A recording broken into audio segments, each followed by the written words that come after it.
Hai hai hai, salam hangat sehat penuh semangat dari ruang disco Intip Bos bersama saya Hani Sanaya. Para intipers yang saya cintai, pada kesempatan kali ini kita berada di dalam ruang disco, tapi kita bukan berdisco, kita berdiskusi sambil konsultasi tentunya dengan para bos. Kita akan bahas banyak sekali topik menarik yang bisa kita petik dari para bos. Bos siapa yang hadir di hadapan saya? Halo Pak Eko. Halo juga Mbak Hani. Seneng sekali ketemu sama Pak Eko nih. Intipers, bos yang bakal kita intip pada kesempatan ini beliau adalah Bapak Eko Yuyulianda. Betul ya Pak ya? Betul sekali Mbak. Beliau adalah bos di BPJS Jam Sostek. Apa sih? Aku suka agak kelibet gitu ya. Ini nyebutnya ntar kita lurusin ya.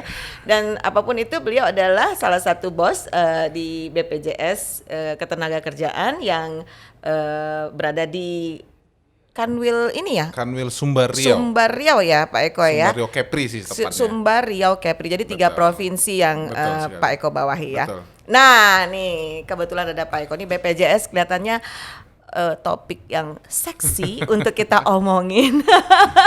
Kenapa? Karena banyak orang yang ya agak-agak masih ada yang sebetulnya agak sedikit miring-miring persepsinya terhadap BPJS. Walaupun sudah banyak juga yang tahu tentang BPJS. Nah, kita sekarang bicara tentang BPJS Ketenagakerjaan ya, yang sesuai dengan yang Pak Eko handle di Riau. Yeah. Nah Pak Eko, nih Intipers pengen tahu nih, apa sih itu yang namanya BPJS Ketenagakerjaan, terus kok ada BPJS Jam Sostek, BPJS Ketenagakerjaan, terus sekarang ini belakangan ini ada panggil kami BP Jam Sostek. Aduh nih mumet banget nih Pak Eko gitu loh. Nah ini sebenarnya kalau kita mau cerita dari awal nih, gimana nih Pak Eko nih Pak Eko deh nih ceritain biar Intipers pada bisa terbuka wawasannya. Baik, oke. Baik, makasih Mbak Hani. Pertama-tama tentunya kami mengucapkan terima kasih nih udah diundang di acara podcast yang luar biasa ini. Ini salah satu acara yang cukup tren sekarang ini ya. Iya, betul. Dan Intip Bos ya ini ya. Intip Bos. Intip Bos. Ya. Baik, terima kasih atas kesempatannya. Jadi kami dari kantor wilayah BPJS Ketenagakerjaan. Kantor wilayah Sumber BPJS Riau, yang kebetulan wilayah operasionalnya meliputi Sumatera Barat, Riau dan Kepri. Kantornya ada di Pekanbaru. Nah, jadi spesial nih Mbak, Kota Pekanbaru. Kita pilih nih menjadi salah satu lokasi kantor wilayahnya BPJS Ketenagakerjaan. Nah, kalau boleh tahu kenapa justru Pekanbaru yang dipilih Pak Eko? Pertama tentunya dari sisi letak geografis, karena memang kalau tadi bicaranya Sumber, Riau dan Kepri, ya tengah-tengahnya kan sudah pasti itu Riau. Sumber, gitu. Riau, Kepri. Oh iya jadi, benar. Dengan adanya kantor wilayah di Riau, khususnya di Kota Pekanbaru, memudahkan kami lah untuk melakukan komunikasi, koordinasi bersama pihak-pihak internal maupun stakeholder untuk bagaimana caranya memastikan kesejahteraan pekerja itu sudah terlindungi ya, khususnya di Provinsi Riau, Sumbar dan Kepri. Itu sih itu. Itu jadi alasannya menetapkan. Kenapa kok ada di Pekanbaru ya, lebih kepada letak geografis saja. Karena memang gitu. Kalau di sini kan kita enak nih, mau ke Batam gampang, mau ke Tanjung Pinang bisa, mau ke Sumbar bisa darat, betul. Mau ke Jakarta juga enak karena kan bandaranya juga luar biasa juga, sudah bandara internasional. Nah, ini menjadi satu pertanyaan yang sangat menggelitik di hati para Intipers, termasuk juga para pelaku usaha ya. Kita dulu kan mengenal ada yang namanya tuh PT Jam Sostek. Kemudian tahu-tahu berubah menjadi BPJS Ketenagakerjaan dan sekarang jadi BP Jam Sostek. Nih bisa nggak nih kira-kira Pak Eko menjelaskan gimana sejarahnya dari Jam Sostek kok sekarang jadi ke BPJS, BP Jam Sostek gitu. Nah sekarang yang mana yang fix gitu nih biar Intipers tahu. Baik, makasih Mbak Hani. Jadi ini mulainya mungkin kita flashbacknya agak lama nih ke tahun 77. 77, ya. Cukup lama juga. 77 ya, 77 istilahnya mungkin saya baru umur berapa tahun lah di situ gitu kan. Nah jadi Saya baru kelas 3 SD itu, Pak. jadi di saat itulah Mbak Hani ada suatu kebijakan dari pemerintah ya untuk membuat suatu badan yang bertugas memberikan perlindungan terhadap para pekerja yang ada di Republik Indonesia. Oke. Nah, makanya pada saat itu dibuatlah suatu badan yang bernama PT Astek, Perum Astek lah. Oh, malahan jadi kalau dulu. sebelum itu awal Betul. mulai dari Perum Astek. Perum jadi Astek ya. itu terus beroperasional Ini tahun 77 ya, Pak? tahun Ya? 77 Oke. mulainya. Jadi kalau kita bicara usianya BPJS Ketenagakerjaan saat ini udah hampir 43 ya, 43 tahun gitu kan. Oke, seiring waktu ini terus berjalan. Nah, sampai di tahun 92 92 Ya. dari tahun 77 ke 92. Oke. di 92 itu pemerintah melakukan evaluasi terhadap pelaksanaan program asuransi tenaga Astek kerja tadi. ya yang ada di di Republik Indonesia Iya. gitu kan. Akhirnya diputuskanlah suatu regulasi baru yang mengatur tentang perubahan nomenklatur dari PT Astek, Perum Astek menjadi PT Jam Sostek yang mulai berlaku efektif itu inilah tapi dia tahun Jam 95 Sostek. betul. Jadi dievaluasi di tahun 92, Iya. kemudian menjadi PT Jam Sostek. Ada regulasi juga yang diterbitkan pada saat itu, tapi mulai beroperasionalnya tahun 95 menjadi PT Jam Sostek PT. Persero. Oke, Gitu. ini Menjadi sejarah awal PT Jam Sostek Persero dengan mengelola 4 program pada saat itu. Apa aja tuh, Ada yang namanya jaminan hari tua, Jaminan Hari Tua, ya, JHT, jaminan kematian, Jaminan- JKM, jaminan kecelakaan kerja, dan jaminan pemeliharaan kesehatan. jaminan pemeliharaan Ya, kesehatan. jadi mungkin kalau yang dulu mungkin teman-teman di pekerja pernah ingat lah dulu sebelum ada BPJS Kesehatan itu kalau teman-teman pekerja biasanya beroperasinya pakai kartu JPK-nya Jam Sostek kalau dulu. Karena dulu kan masih Perasaan- segmentasi iya, gitu kan. Saya masih Iya, ingat juga dulu jadi tuh. dulu belum ada BPJS Iya, kan. sebelum Karena ada BPJS. kalau Askes kan hanya Tapi tunggu dulu. Iya. Dulu kalau berobat pakai kartu Jam Sostek tuh perasaan, Iya. aduh kayak dianggap gimana Iya. gitu loh. Iya. Dulu ya mungkin begitu ya. Tapi intinya adalah bahwa pada saat itu ada program kesehatan yang Oke. dikelola oleh PT Jam Sostek Persero. Oke. Seiring waktu berjalan, akhirnya di tahun 2004 2004 ya.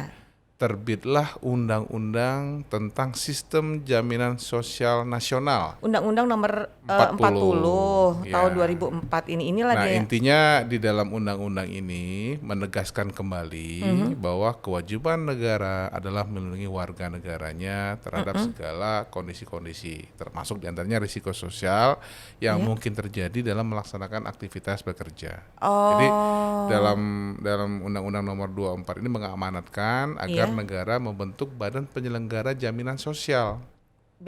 Badan Penyelenggara Jamin BPJS. BPJS, Jadi gitu. inilah Itulah awal cikal cikal bakalnya gitu loh, Mbak bakalnya. Hani. Oh iya. 2004 nih terbitnya 2004. kan, tapi kan tentunya kan butuh proses untuk bagaimana menyesuaikan menggodok, regulasi, menyesuaikan, menggodok, terus diskusi dan sebagainya lah ya.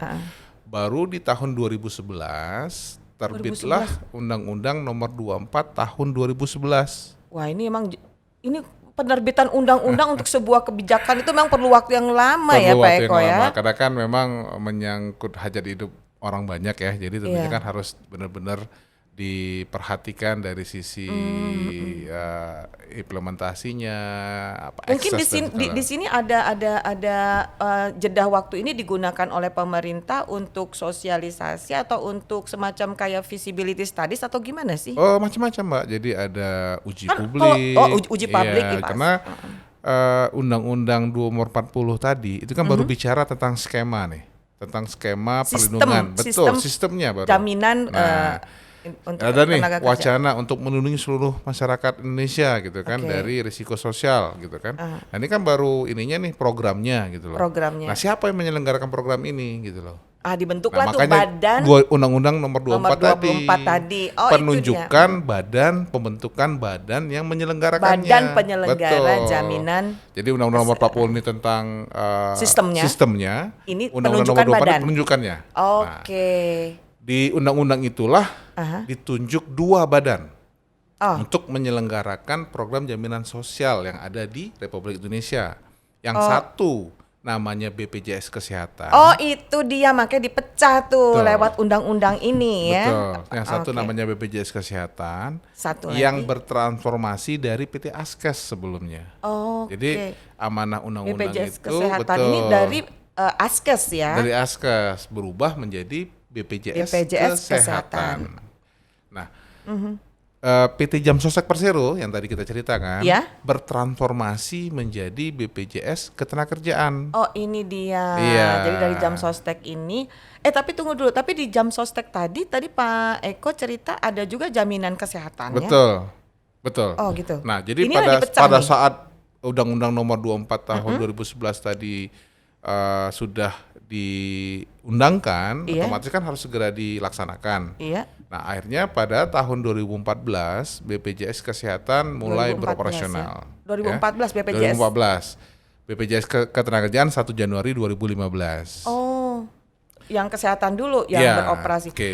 Cukup Nah, jadi- lama ya ini kalau kita bicara regulasi dari pembentukan sistemnya di 2004, kemudian Iya. pembentukan badan penyelenggaranya Iya. di 2011 dan pelaksanaannya Betul. di 2014 Betul. dan BPJS Tenaga Kerja ini di 2015 Januari ya. Sekali lagi karena ini menyangkut keputusan negara, Mbak Hani, Ya. kami pikir memang butuh waktu ya untuk Ya, pasti. melakukan segala kajian lah Betul. terkait dengan Nggak gampang karena sih, ini Pak, ya, nggak gampang, benar. Eksesnya macam-macam nih kan, Betul. berdampak dengan segala macam ini Iya. gitu loh. Dan kita ingat juga kan waktu awal terbentuknya itu banyak penolakan-penolakan Betul, kan dari betul, masyarakat betul, ya. betul. Ya karena mungkin ya belum tahu untuk Betul. benefit yang dirasakan oleh mereka. Nah, di Undang-Undang Nomor 24 tadi, jadi diamanahkan BPJS Kesehatan itulah yang mengurusi seluruh segmentasi risiko kesehatan seluruh masyarakat Indonesia. Jadi yang tadinya mungkin terpisah-pisah nih, ada yang diselenggarakan oleh Jam Sostek, mungkin Asabri, Askes, ya kan. Saya lupa sih di Asabri ada nggak yang kesehatannya, tapi intinya adalah bahwa ditunjuk satu aja nih.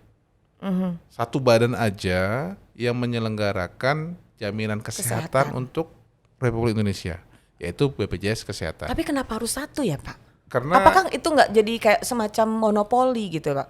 ini kan bicara program negara yang bersifat meningkatkan kesejahteraan. Di sini kan bicara bukan bisnis, karena kan siapa sih yang mau berbisnis di sini gitu loh. Karena Mbak Hani kan tahu sendiri bagaimana. Tapi ada bisnisnya. Enggak, maksudnya kalau kita bicara dari helikopter view ya, bahwa bicaranya adalah ini adalah memberikan perlindungan kepada para pekerja dan masyarakat. Iya betul. Jadi amanah undang-undang ini sudah merupakan tugas negara. Jadi bicaranya tugas negara nih untuk memberikan perlindungan kepada masyarakat. Dalam arti kata perlindungan dasar. Nah, kalau memang masyarakat punya kemampuan untuk melakukan upgrade